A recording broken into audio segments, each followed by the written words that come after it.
despedaçada. O cravo ficou doente e a rosa foi visitar. O cravo teve um desmaio e a rosa pôs-se a chorar.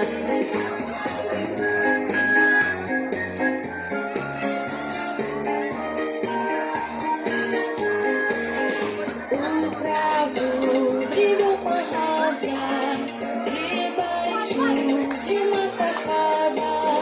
O cravo saiu ferido e a rosa despedaçada.